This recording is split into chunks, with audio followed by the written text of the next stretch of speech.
Good morning, students. Today we are discussing the last topic of the chapter agriculture, and the topic is impact of globalization on agriculture. Globalization means interconnecting of the world, interconnecting of different countries, or we can say that in today the whole world is act as a global village. All countries are dependent or interconnecting, more interconnecting today. The export and import take place between the countries. It was there at the time of colonization. In 19th century, when European traders came to India, in 19th century, British, Portuguese, Dutch, they came to India, they came to African and Asian countries, mainly for the traders. Indian spices were exported to different countries of the world that time. And farmers of the South India were encouraged to grow these crops. Indian spices in 19th century were in great demand in all the European countries. That's why British forced the Indian farmers to grow these crops. Today also it is one of the imported item of export from India. India से आज भी जितने सारे items export होते हैं उनमें से spices एक लीडिंग आइटम है. That is export from India to other countries. During the British period, cotton belts of India attracted the British, and ultimately cotton was exported to British as a raw material for their textile industries, mainly industries in Manchester and Liverpool were dependent on the cotton which was exported from India to Britain. So spices, cotton, these were the items which were exported from India to European countries. In 1917, in Bihar, Champaran movement was started. Why this movement was started? Because farmers of that region were forced to grow the indigo crops on their land. Farmers were wanted to grow the cereals to sustain their families, but British government forced them to grow the indigo crop because this crop used mainly in the textile industries, the industries which were located in the Britain.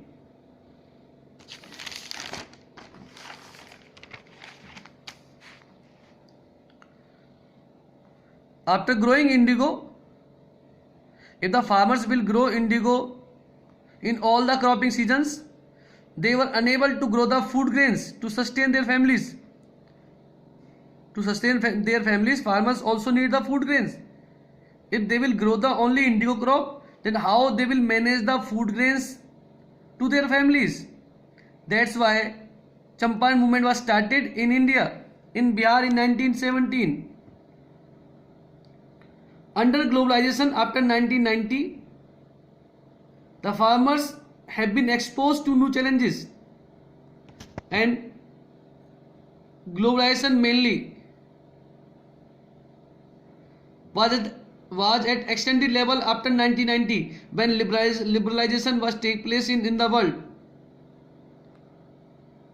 India also changes foreign policy in 1990.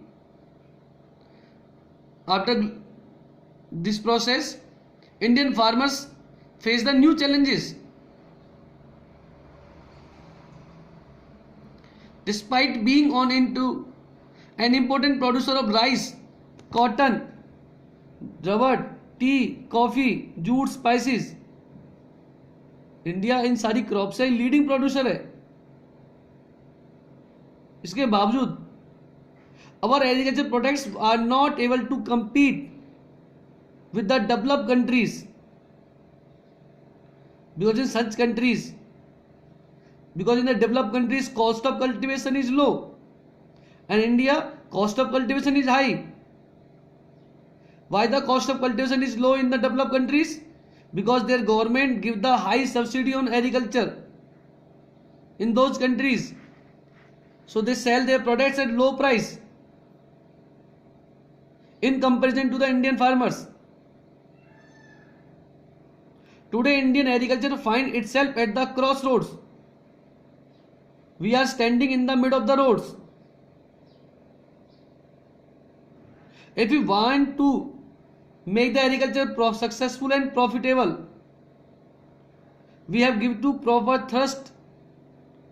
We have to do the properly efforts to improvement the condition of farmers. Like we have to initiate the JD revolution, or we can say the genetic revolution, because it is the demand of today world.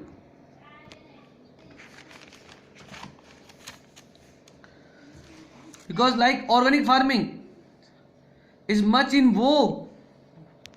Boom is in demand. Now mostly people demand the product which is produced through the organic farming. It is practiced without the factory made chemicals like fertilizers, pesticides. Even does not affect the environment in a negative manners. That's why organic farming is in a great demand. Mostly people today prefer to purchase the products of organic farming. In India, the rural population is about 600 million and it depends upon 250 million hectares of agricultural land. 250 million hectare land in 600 million people.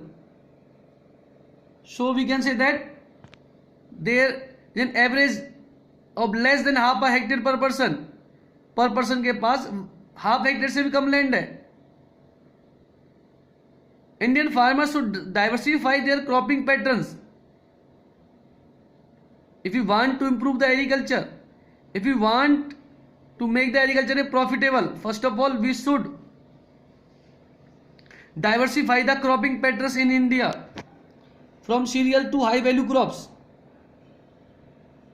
Today Indian farmers mainly focus to grow the cereals, the traditional crops. We have to lap them and we have to increase the high value crops cultivation. If we will grow these crops, it will increase the income of farmers and reduce the environmental degradation also. Because high value crops need less moisture or less irrigation. The traditional crops like rice, sugarcane, they need more irrigation. So it led the water degradation. Fruits, medicine, herbs, flowers, vegetable, biodiesel crops like jatropha, etc. These crops need the very less irrigation. They need less water than the rice and sugarcane. So if we want to compete the international market or we want to make our agriculture profitable, then first of all we have to initiate the organic farming and then we have to change the cropping pattern also in our country. That's all for today, students.